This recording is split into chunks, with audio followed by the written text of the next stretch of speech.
when you see the former royal known as Prince Harry making a sort of big statements like this, with pictures like this, you do kind of wonder what sort of world do they live in.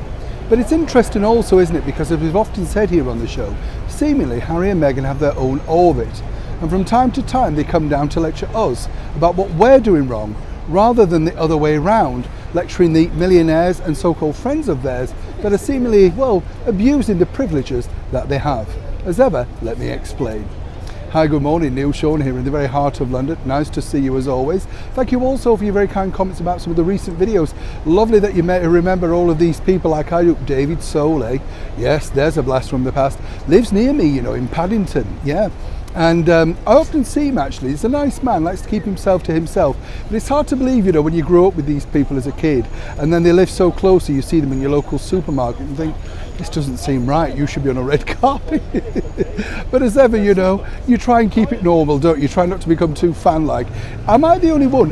You know, if you met someone of your generation, it's strange, I've interviewed many people, as you all now know, over the years, but it's the ones that I bought that make the most impression of me. You know, the pop stars, the film stars, the TV stars, the ones that you meet in today's, you think, oh, okay, right, yeah. You know, when you meet somebody like Kim Wilde or say Kate Bush, you're like, right, it's Kate Bush, it's Kim Wilde, very distracted. As ever though, got distracted again. Back to your breaking royal story of the day. This is a really serious story, in fact, because when you think about it, you know, there we have Prince Harry and Meghan Markle living in the absolute lap of luxury out in California, in a very fortunate position for themselves because they're making all of that money from the likes of Spotify, Netflix, Penguin Random House, various other little deals that he's managed to pull in, all via association and her via the British monarchy. But it's this one that particularly grates so many people over here in the United Kingdom. You know, we've often seen, haven't we, celebrities harking on about climate change. And as we know, towards the end of this year, Prince William, along with his Earthshot crew, are going over to Boston to tell us about, well, how they can launch that about climate change in the United States. So you would have thought that Prince Harry may have wanted to, you know, curry some favour with his elder brother. Seemingly not so. Once again, he's been pictured in a plethora of private jets, this time flying down to play a polo match. A trip that really could have taken not too long via other means of transport, if he'd have thought it through. Like his friend Greta said when she came halfway around the world via a boat. Do you remember that?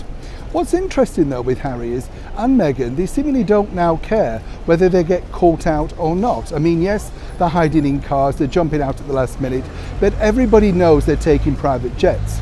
Now what's interesting is that they're always telling us we should watch our carbon footprint, take less travel, air travel. Elton John jumped in on the thing, if you remember, claiming that they were going to be planting trees. All very nice if you can afford the trees.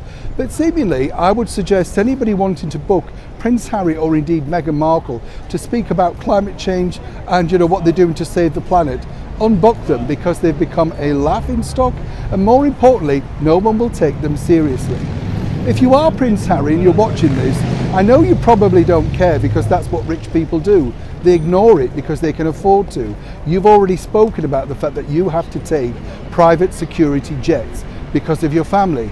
This time you were travelling alone with a couple of teammates. Couldn't you have gone commercial, even just this once, to prove all of those doubters wrong?